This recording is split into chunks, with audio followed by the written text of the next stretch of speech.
असल में दोस्तों हमने आपको पहले भी एक वीडियो में बताया था कि फेस और आई लैशेस पर पैरासाइट्स होते हैं और जब आप एक दूसरे का मेकअप इस्तेमाल करते हैं तो ये पैरासाइट्स आपकी आंखों और फेस के अंदर जाकर इन्फेक्शन कर सकते हैं, जिससे आपको बहुत सी सीरियस प्रॉब्लम्स हो सकती हैं।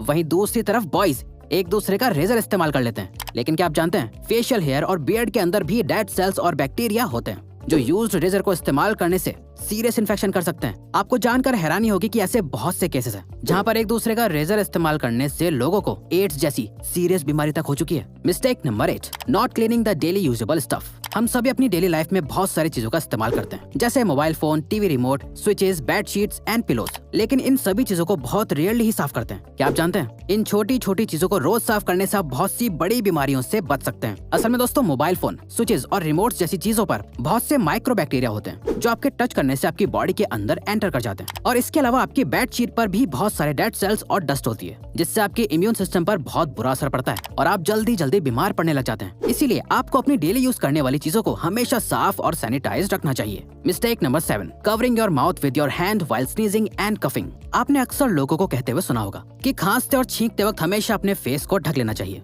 लेकिन क्या आपको फेस को सही ढंग से ढकने का तरीका पता है? दोस्तों आपको कभी भी खांसते और छींकते वक्त अपने हाथों से फेस को कवर नहीं करना चाहिए। असल में दोस्तों जब आप खांसते या छींकते हैं तो बहुत से जर्म्स आपकी बॉडी से बाहर निकल जाते हैं और जब आप इस दौरान फेस को हाथों से कवर कर लेते हैं तो वो हार्मफुल जर्म्स आपके हाथों पर आ जाते हैं, तो जाने अनजाने में वो जर्म्स आपके हाथों से वापस आपके शरीर में एंटर कर जाते हैं। इसीलिए दोस्तों आपको हमेशा खांसते और छींकते वक्त हाथों की जगह एक साफ टिश्यू पेपर का इस्तेमाल करना चाहिए, जिसे आप तुरंत डिस्पोज कर सकें। एक बार इस्तेमाल करे हुए टिश्यू को भी आपको बार बार इस्तेमाल नहीं करना चाहिए। मिस्टेक नंबर 6, आज के मॉडर्न जमाने में बड़े नेल्स रखना और उन पर आर्ट करवाना फैशन बन गया है। इसके साथ साथ ही कुछ लोग ऐसे भी होते हैं जो अपने नेल्स को दांतों से चबा लेते हैं। लेकिन दोस्तों क्या आप जानते हैं नेल्स को काटने के बाद जितना इम्पोर्टेंट हाथों को धोना होता है उतना ही इम्पोर्टेंट नेल्स को ट्रिम करना भी होता है। असल में दोस्तों नेल्स में एक गुलाबी हिस्सा होता है जिसमें बहुत सी नर्व्स होती हैं और साथ ही ये नर्व्स बहुत सेंसिटिव होती हैं और जब ये नर्व किसी हार्ड सरफेस के टच में आती हैं तो बहुत ज्यादा पेन और ब्लीडिंग हो सकती है। इसीलिए नेल्स को काटने के बाद ट्रिम करना बहुत इंपॉर्टेंट होता है। तो दोस्तों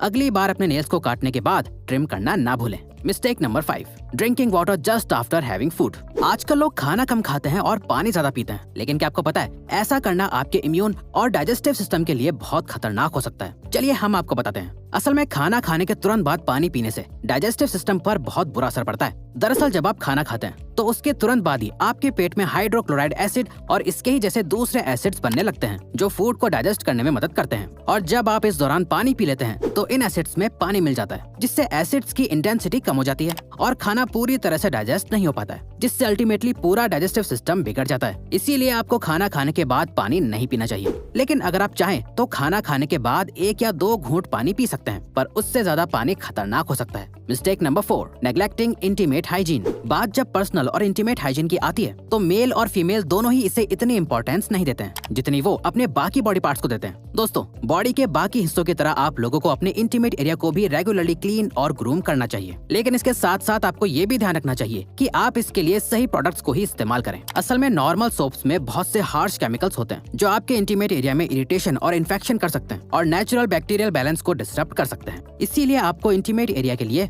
स्पेशली मेड प्रोडक्ट इस्तेमाल करना चाहिए और किसी भी तरह की इंटीमेट प्रॉब्लम को नेग्लेक्ट नहीं करना चाहिए। आपकी इंटीमेट हेल्थ आपकी अल्टीमेट हेल्थ के लिए कॉम्प्लीमेंट्री होती है। Mistake number 3, taking excess toothpaste on toothbrush. हम सभी को लगता है कि जितना ज्यादा टूथपेस्ट लेंगे दांत उतने ही ज्यादा साफ होंगे, लेकिन ये बिल्कुल भी सही नहीं है, बल्कि इससे तो आपको बहुत नुकसान हो सकता है। असल में दोस्तों टूथपेस्ट को बनाने के लिए सोडियम क्लोराइड और प्रोपिलीन ग्लाइकोल जैसे केमिकल्स का इस्तेमाल किया जाता है। ये वही केमिकल्स हैं जिनकी वजह से टूथपेस्ट में झाग बनते हैं। लेकिन क्या आपको पता है सोडियम क्लोराइड का इस्तेमाल चूहे मारने की दवाई में भी किया जाता है? जी हाँ, ये बिल्कुल सच है। अब आप खुद ही सोच सकते हैं कि ज्यादा पेस्ट लेने से आपके दांतों पर कितना बुरा असर पड़ता है। ज्यादा पेस्ट लेने से दांत साफ होने के बजाय कमजोर होते हैं और मसूड़े भी कमजोर पड़ते हैं। इसीलिए आपको हमेशा पी साइज यानी मटर के दाने के बराबर ही पेस्ट इस्तेमाल करना चाहिए। इसके अलावा आपको दिन में 2 बार ब्रश करना चाहिए, एक बार सुबह और एक बार रात को खाना खाने के बाद, ताकि आपके मुंह की सफाई पूरी तरह से मेंटेन रहे। Mistake number 2, using cotton swabs, Q tips to clean the inside of your ears. कान को साफ करने के लिए कॉटन स्वॉप्स और क्यू टिप्स जैसे टूल्स का इस्तेमाल बहुत आम सी बात है,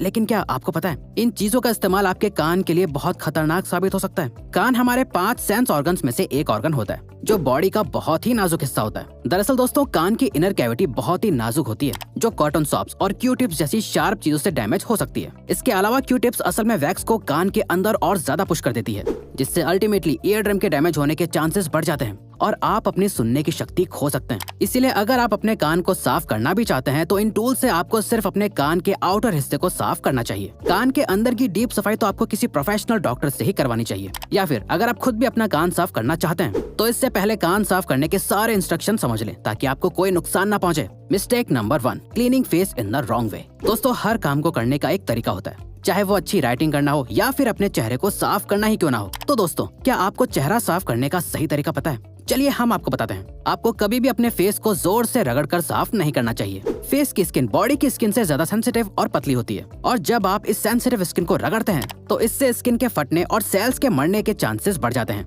जिसका रिजल्ट डल और रफ स्किन होती है। इसीलिए आपको हमेशा अपनी स्किन को सही से डैब डैब करके साफ करना चाहिए। ऐसे करने से स्किन पर रैशेज नहीं होते हैं और ना ही रिंकल्स पड़ते हैं। दोस्तों, इन छोटी छोटी चीजों को ध्यान में रखकर आप भी अपने फेस को बेहतर बना सकते हैं। आई होप आपको वीडियो अच्छी और यूजफुल लगी होगी। तो दोस्तों, अब अगर आपको ये वीडियो अच्छी लगी और आप आगे भी ऐसी ही अमेजिंग वीडियोस देखना चाहते हैं तो प्लीज हमारे चैनल को सब्सक्राइब करके ऑल नोटिफिकेशन बेल को ऑन कर दो ताकि हमारी फ्यूचर वीडियोस का नोटिफिकेशन